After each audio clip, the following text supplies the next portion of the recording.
Hello guys.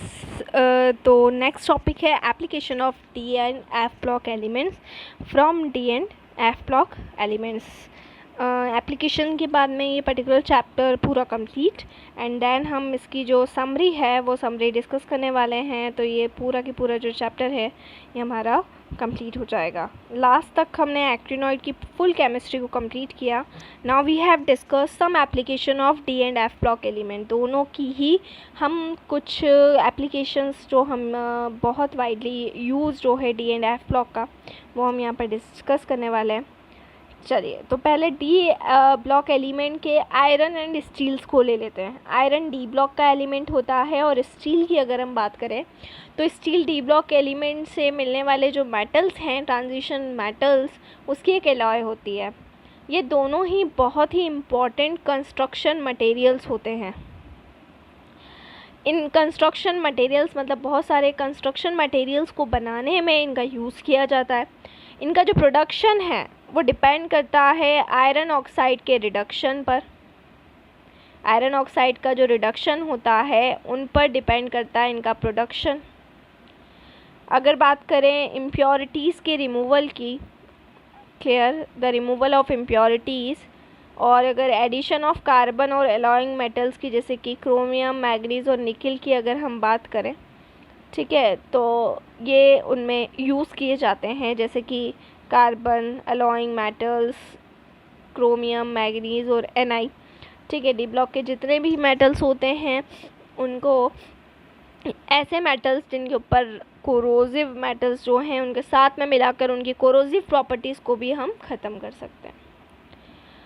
कुछ ऐसे compounds होते हैं जो कुछ स्पेशल पर्पस से यूज़ किए जाते हैं, जैसे titanium oxide, TI, first transition element का एलिमेंट है। जब ये ऑक्सीजन से मिलेगा तो ऑक्साइड का फॉर्मेशन करेगा।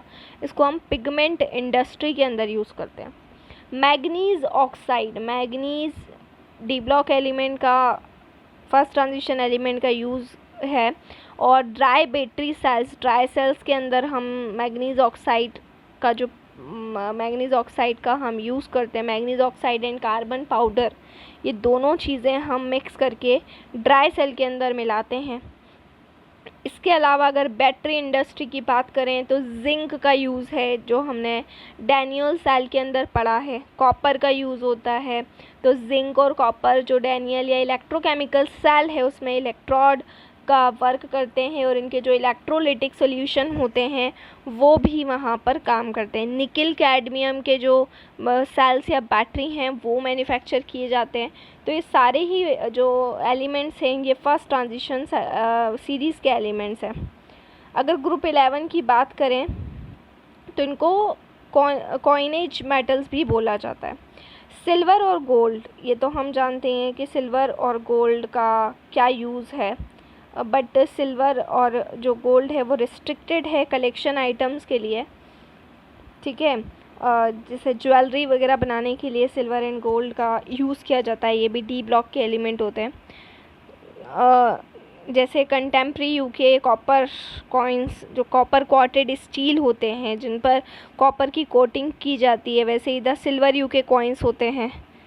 ठीक है, जो कॉपर और निकिल एलॉय से मिलकर बने होते हैं, जिनके ऊपर कोटिंग सिल्वर की होती है।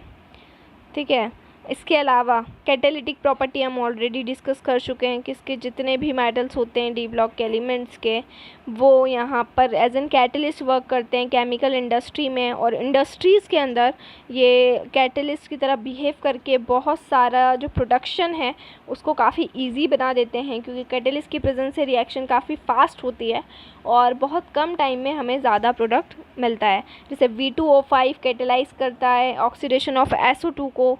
ठीक है, मैन्युफैक्चर ऑफ सल्फ्यूरिक एसिड के अंदर Haber process of ammonia, ammonia को बनाने में यहाँ पर हम यूज़ करते हैं आयरन का। TiCl4 और AlCH3 का हॉल थ्राइस, ये जिगलर कैटलिस्ट जो पॉलीथीन को बनाने में यूज़ किया जाता है। तो पॉलीथीन की यहाँ पर अगर हम बात डिस्कस करें तो पहले की जो मेथड थी जिसको हम बोलते थे अल्कीन से हमें जो बनाना होता था उसमें हमें बहुत ज़्यादा हाई टेम्परेचर और हाई प्रेशर की ज़रूरत होती थी, जिसमें हमें पॉलीथीन मिलता था। ठीक है, लेकिन जब हम ये कैटलिस्ट का हमने फॉर्मेशन लिया जिससे हम हायर डेंसिटी पॉलीमर बना सकते हैं। ये लोअर डेंसिटी पॉलीमर अभी भी बहुत हाई टेम्परेचर और प्रेशर पे लोअर डेंसिटी पॉलीमर बनाने के लिए उस मेथड का यूज़ करते हैं, जबकि हायर डेंसिटी पॉलीमर के लिए जिगलर-नाटा कैटलिस्ट यूज़ किया जाता है, जिसमें TiCl4 को, ठीक है, ट्राई मिथाइल एल्यूमिनेट के साथ में मिला दिया जाता है, जिसको हम जिगलर-नाटा रिएजेंट बोलते हैं। इसमें टाइटेनियम और एल्यूमिनियम ये 2 रिएजेंट होते हैं जिनका हम यूज़ करते हैं। आयरन हेबर प्रोसेस मैंने बता ही दिया है। निकल कैटेलाइज करता है हाइड्रोजिनेशन को, फैट्स को प्रोसीड करने के लिए। वैकर प्रोसेस बहुत ही इम्पॉर्टेंट है, ऑर्गेनिक केमिस्ट्री में आती है। इसमें हम ऑक्सीडेशन करवाते हैं इथाइन का इथेनॉल के अंदर, वो भी PDCl2 के थ्रू होता है। इसके अलावा निकल कॉम्प्लेक्सेस यूज़फुल होते हैं पॉलीमराइजेशन ऑफ अल्काइल के अंदर and other organic compound such as benzene. Photographic industries के अंदर AGBR का बहुत इंपॉर्टेंट रोल है। लाइट को सेंसिटिव बनाने के लिए हम उस पर प्लेटिंग करते हैं। तो ये, उसके अलावा जो भी कलर्ड आयंस रहते हैं लैब इंडस्ट्रीज़ के अंदर, मेडिसिन्स बनाने के अंदर जो भी टेस्टिंग होती है वो काफ़ी इम्पॉर्टेंट रोल प्ले करते हैं। तो ये कॉम्प्लेक्स का फॉर्मेशन, उन कॉम्प्लेक्सेस का काफ़ी यूज़ होता है इंडस्ट्रीज़ के अंदर, मेडिसिन्स के अंदर, एनालिटिकल केमिस्ट्री के अंदर। तो ये पूरे D ब्लॉक के जो एलिमेंट्स हैं डेली लाइफ के अंदर भी हमारे लिए काफ़ी यूज़फुल हैं। F ब्लॉक एलिमेंट्स की अगर हम बात करें तो एक्टिनॉइड्स का काफ़ी यूज़ है, लैंथेनॉइड्स का यूज़ है, और लैंथेनॉइड्स का बहुत सारे से पार्ट्स बनाने के अंदर यूज़ किया जाता है। एक्टिनॉइड्स की अगर बात करें तो रेडियो एक्टिव एलिमेंट्स हैं, न्यूक्लियर पावर्स के अंदर इसका काफ़ी यूज़ होता है। तो ये पूरे जो D and F block elements है वाइडली यूज्ड हैं, चाहे वो हमारी डेली लाइफ हो या इंडस्ट्रियल लाइफ हो। तो ये हमने कुछ D एंड F ब्लॉक की एप्लीकेशंस को डिस्कस किया, और यहाँ पे हमारा जो चैप्टर है वो होता है कंप्लीट। लास्ट में हम जो भी हमने इस पर्टिकुलर चैप्टर में पढ़ा उसका एक शॉर्ट रिव्यू करेंगे। इसकी जो भी समरी है वो हम यहाँ पर डिस्कस करने वाले हैं, एंड देन फिर एक नया टॉपिक, एक नया चैप्टर डिस्कस होगा। Then stay home, stay safe. Thank you so much.